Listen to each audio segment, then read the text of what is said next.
ભુજની Indrabai girls high school મધ્યે જિલ્લા કક્ષાના વિજ્ઞાન મેળાનું આયોજન કરવામાં આવેલ હતું, જેમાં કચ્છ જિલ્લાની 41 જેટલી માધ્યમિક અને ઉચ્ચતર માધ્યમિક શાળાઓએ ભાગ લીધો હતો। જિલ્લા શિક્ષણાધિકારી કચેરીના માર્ગદર્શન હેઠળ જિલ્લા કક્ષાના વિજ્ઞાન મેળામાં જુદી જુદી શાળાના વિદ્યાર્થીઓ દ્વારા વૈજ્ઞાનિક મોડેલ અને કૃતિઓ રજૂ કરવામાં આવી હતી, જેણે ભારે આકર્ષણ જમાવ્યું હતું। વિવિધ શાળાના વિદ્યાર્થીઓ દ્વારા તેઓના વિજ્ઞાન શિક્ષકના માર્ગદર્શન હેઠળ વિવિધ કૃતિઓ અત્રે દર્શાવવામાં આવી હતી, જેમાં ખેતર સુરક્ષા, ઇરિગેશન પ્લાન્ટ, વૈજ્ઞાનિક સિંચાઈ વગેરે સહિત અનેક કૃતિઓએ ખૂબ આકર્ષણ જમાવ્યું હતું। આ પ્રસંગે અન્ય શાળાના મોટી સંખ્યામાં વિદ્યાર્થીઓએ હાજર રહી પ્રાયોગિક અનુભવ દ્વારા વિજ્ઞાનનું શિક્ષણ મેળવ્યું હતું। વળી જાહેર જનતાએ પણ વિજ્ઞાન મેળામાં રજૂ થયેલ કૃતિઓ નિહાળી બાળકોની વૈજ્ઞાનિક ક્ષમતાની પ્રશંસા કરી હતી। અત્રે રજૂ થયેલ સિગારેટથી થતા નુકસાન અંગેની કૃતિ નિહાળી કેટલાક લોકો દ્વારા સિગારેટ છોડવાનો નિર્ણય લેવાયો હતો,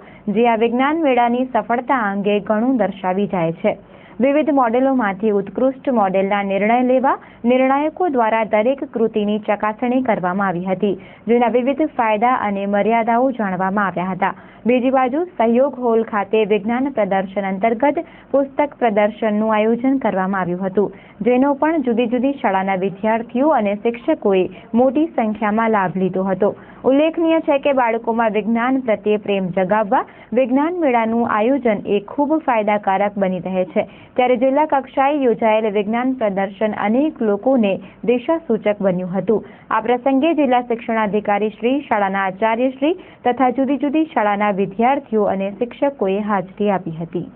નામ છે ગઢવી સંજય નાગાર્જુનભાઈ। હું શ્રી સરકારી હાઈસ્કૂલ મોતી કાંકરમાંથી આવ્યો છું અને આ જે અમે પ્રયોગ કર્યો હતો એ ખેતીવાડી માટે આપણે જે આ પ્રયોગ કરીએ તો આપણે ગાયોનું પણ જીવન બચી જાય અને ખેડૂતોને સમજવું જોઈએ કે આ કરંટવાળું ન રાખવું જોઈએ અને આ રાખવું જોઈએ। તો આ જે સીસી સપ્લાય છે, તાર છે, એને અડીએ તો આ આડો તાર છે અને અડવાથી આપણને ખબર પડે કે પંખા ફરે, લાઇટો ફરે અને સાયરન વાગે।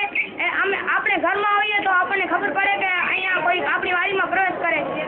કચ્છ જિલ્લાની તમામ સરકારી આરએમએસએ માધ્યમિક અને ઉચ્ચતર માધ્યમિક શાળાઓના સંદર્ભે આજે જિલ્લા કક્ષાનું વિજ્ઞાન પ્રદર્શન ઇન્દ્રાબાઈ ગર્લ્સ ખાતે અને સહયોગ હોલ ખાતે ખુલ્લું મૂકવામાં આવ્યું છે અને એની અંદર અત્યાર સુધી કુલ 41 શાળાઓએ પોતાનું રજીસ્ટ્રેશન કરાવ્યું છે અને એ અહીંનો ઇન્દ્રાબાઈ ગર્લ્સ ખાતે વિજ્ઞાન પ્રદર્શન છે જે આપણે નિહાળ્યું છે અને એની સાથે સાથે બાજુના સહયોગ હોલમાં પુસ્તક પ્રદર્શન છે અને પુસ્તકો દરેક શાળા વિદ્યાર્થીઓ જે સાથે લાવ્યા છે એની મદદ વડે વિદ્યાર્થીઓને પસંદગી હોય એવા પુસ્તકો શાળા ખરીદી શકશે અને એ સમારંભનો આરંભ જે છે દીપ પ્રાગટ્ય એ બાળ વૈજ્ઞાનિકો અને પુસ્તક પ્રેમી વિદ્યાર્થીઓના દ્વારા કરવામાં આવ્યું અને જે વિદ્યાર્થીએ વધુ પુસ્તક વાંચ્યા હતા એનું પણ સન્માન કરવામાં આવ્યું, જેને વધુ પુસ્તક વાંચ્યા હતા એવા શિક્ષિકા બહેનોનું પણ આ તબક્કે સન્માન કરવામાં આવ્યું અને ખાસ તો આ વિજ્ઞાન પ્રદર્શનનો મુખ્ય હેતુ જે છે એના પ્રયોગોનું સમાજ માટે ઉપયોજન થાય અને એમાંનો એક પ્રયોગ તમે જોયો છે કે સિગારેટ પીવાથી એક સશક્ત પુરુષના ફેફસાની અંદર શું ઇફેક્ટ થાય છે, એના શરીર ઉપર શું હાનિ થાય છે, એનો એક નાનકડો પ્રયોગ ઇન્દ્રાબાઈ ગર્લ્સની આગળ જે ટેક્સી ડ્રાઈવર ઊભા રહે છે અને મોટે ભાગે એ લોકો કદાચ એનું સેવન કરતા હોય તો એને મદદ મળી શકે એ માટે ટેક્સી ડ્રાઈવરોની સમક્ષ આ સિગારેટ સળગવાને કારણે શરીરના અંદર ફેફસાની અંદર કેટલું ધુમાડો ભરાય છે અને ધુમાડાની તાકાતથી એક પ્લોટિંગ પેપર ઉપર શું ડાઘ ઊભો થાય છે અને એ રૂની અંદર કેટલી ઘાતક અસર બતાવે છે એનું નિદર્શન કરવામાં આવ્યું છે। એનું અદ્ભુત પરિણામ મળ્યું કે ત્યાંના સ્થળ ઉપર જ 2 ટેક્સી ડ્રાઈવરોએ પોતાની સિગારેટ અને બીડી ફેંકી દીધી અને બીજાએ નિર્ણય લીધો કે અમે શક્ય હશે તો આ પ્રયોગનો કોઈને